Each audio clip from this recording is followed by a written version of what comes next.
I've got a really tasty recipe to share with all of you at home. It's dates stuffed with almond butter and rolled in cinnamon. It's so easy to take to work and amazing to carry on long tube journeys home. So let's get started. I'm going to get some dates that I've already pitted. The juicier the dates are, the better. If your dates are a little bit dry, then you can just soak them in a bit of water.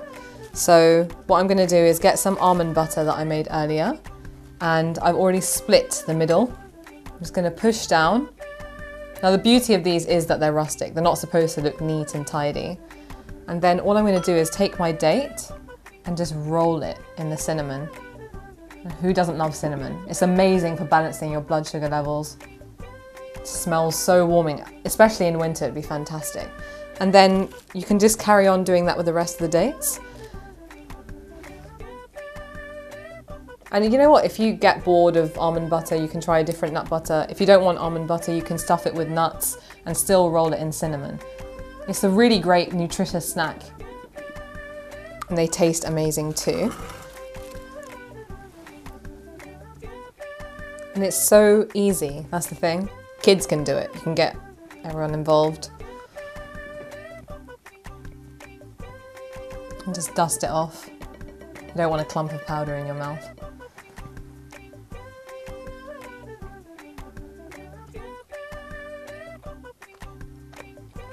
It's really good. It's chewy, it's toffee-like, it's warming. The cinnamon coats the outside, and then you get the nuttiness in the middle. And if you don't like almond butter, you don't have to put almond butter in it. You can stuff it with different nuts. In Ramadan, I like putting cashews in the middle, and generally just having these on a plate so that when we open our fast, it's just there ready to be had with milk, and it's so soothing. Definitely try it.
Today we're going to be making a really scrumptious guacamole with sweet potato chips to accompany it. It's perfect for making for your friends and family, and it's one of the things I always make at home, and I think you're missing out if you've never tried it. So let's get started. I've got some sweet potato chips that I've already chopped up. You can cut them fine, thin, however you want to do it, but make sure that they're all cut the same size so that they cook at the same time. And I'm just going to grab a baking tray and we're going to season it. It's such a simple recipe. It's one of those recipes where if you can't be bothered after coming home from work, it's perfect. Throw it in the oven, forget about it for 35 to 40 minutes and then come back to it and it smells divine. So I'm just going to take some sweet potatoes. I usually chop about 2 sweet potatoes per person, but I also love them. So if you're not that keen and you just want to try it first, go with 1, see how you go. Going to put some in there and then we're going to drizzle it with olive oil. I think you should get kids to join in with this recipe as well. It's so easy, it gets them involved in the kitchen. And I've got my little whale friend. I actually love collecting kitchen stuff, so I take great pride in cooking with this kind of stuff. It just makes it more fun. And then I've got some salt. And sweet potatoes generally need quite a good seasoning of salt. Usually I don't go overboard with it, but these need it. And then all we're going to do is get some cayenne pepper, which is just behind me here. You can use paprika, cayenne pepper, they're both fine. I actually use a little bit of both. And if you don't like spicy food, then I'd go easy on it, because it can get a little bit heated. And then just give it a shake, mix it all up. Make sure that your dish is obviously oven proof. You don't want it to burn down the house. And then we're going to put that in the oven.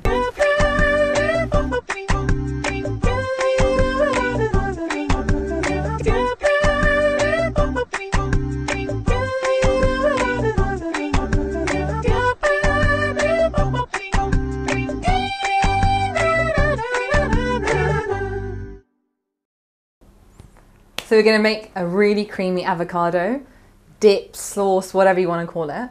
I love avocados because they've got amazing essential fatty acids in them. They're actually really good for you. Your hair, your skin, your nails, extremely nourishing for the skin. On a separate note, try making a face mask out of it and your skin will thank you for it. So to get started, we're going to get a food processor. And I've got some tomatoes, some spring onions, lime, chilies. You can customize it. If you like onions, you can even chuck a red onion in. But I don't like the way it makes it a little bit too strong for me. I prefer it to be creamy and just kind of indulgent to have with the spicy sweet potatoes. So what I'm going to do is, I'm a bit messy when it comes to avocados. I don't have any particular OCDs about how to do stuff, but I'm just going to peel it and then kind of squeeze it in.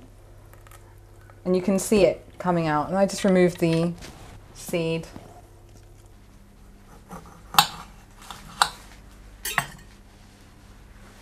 I'm going to add a lime. You want to add a zestiness to it. Might actually be really nice if you put the skin of a lime in it, just to really increase the zestiness. But I like heat in mine, so you can use red or green chilies. And the reason I love green chilies more is because I prefer something with a real kick, something that really kicks you in the shins. And I'm just going to move on to the spring onions now, and that's to add a fresh taste. That's the thing about spring onions, they're a lot more mild than red onions, so it's quite easy in that sense. And then you can add in tomatoes and make sure they're ripe, because otherwise you'll just end up with chunks of tomatoes in your guacamole. And then I'm going to season it.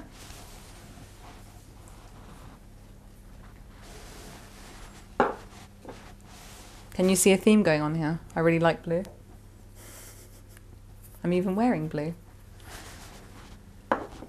And then I'm going to add some chilies. Make sure the tops are cut off. And if you can't handle chilies, you can always do is take the chili, slice it in half, and then get rid of some of the seeds. And by getting rid of some of the seeds, you're going to take a lot of the heat out. And the last thing I'm going to do is add a good handful of coriander. Put the lid on, blitz it, and you've got your guacamole.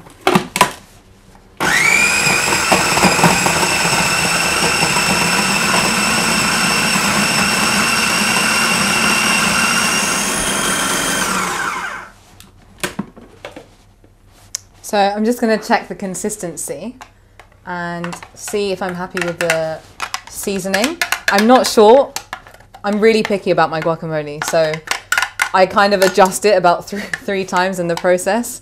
I add more salt, I add more chili, I add more lime juice, and if I want more herbiness, a little bit more coriander, but just do it according to your taste buds. That is seriously good, but it kind of feels like it's going to blow my head off. So to balance that out, I'm just going to add some more lime. Oh, you know what, honestly, guacamole is so good. Got to thank the Mexicans for that.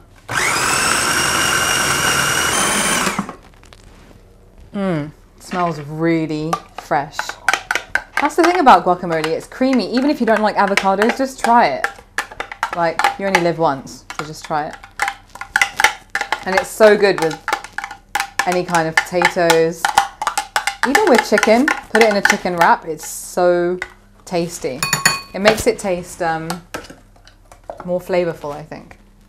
So I'm just gonna empty the contents into this bowl, ready to serve with my sweet potato chips. I'm actually dribbling, that's why I just gulped. Food does that to me, it makes me salivate.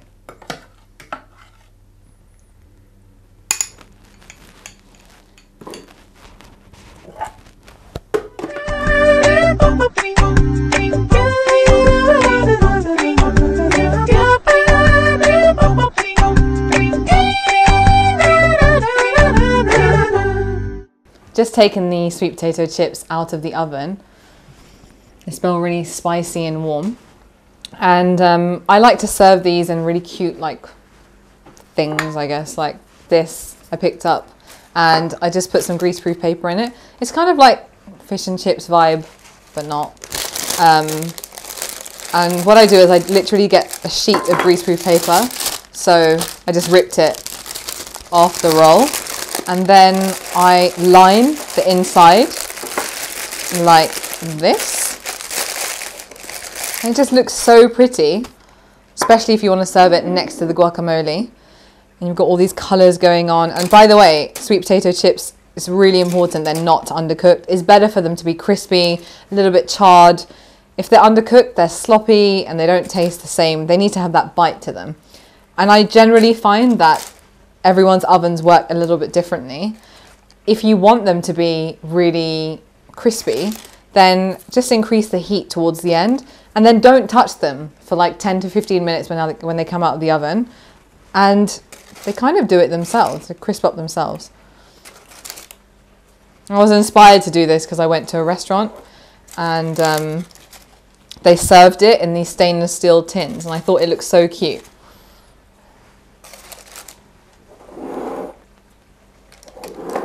Now tell me that doesn't look good.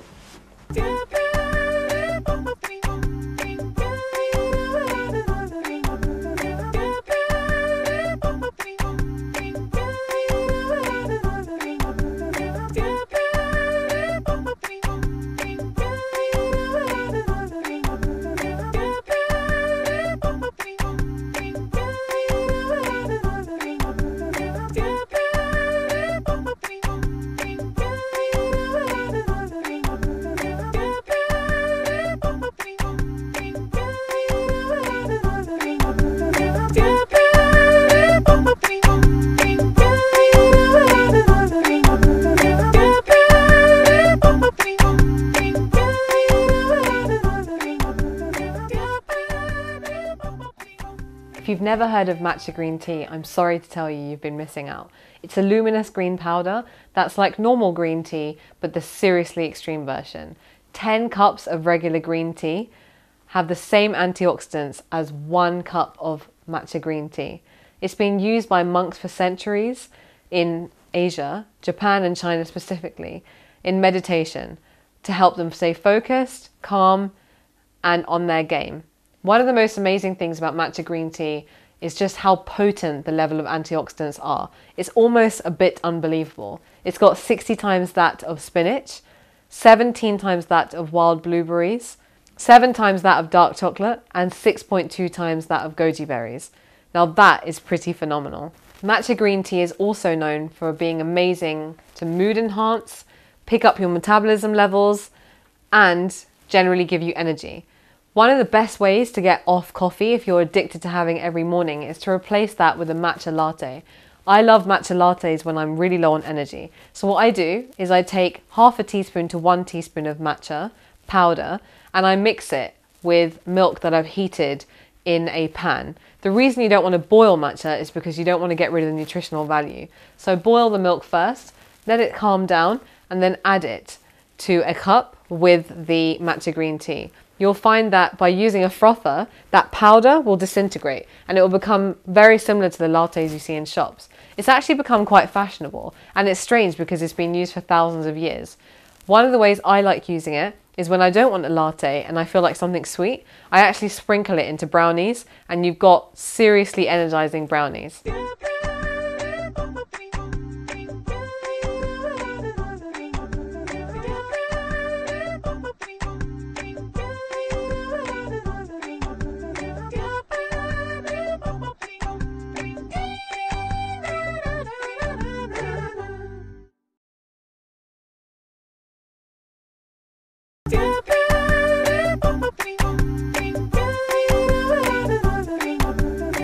Last year, I decided to go refined sugar-free.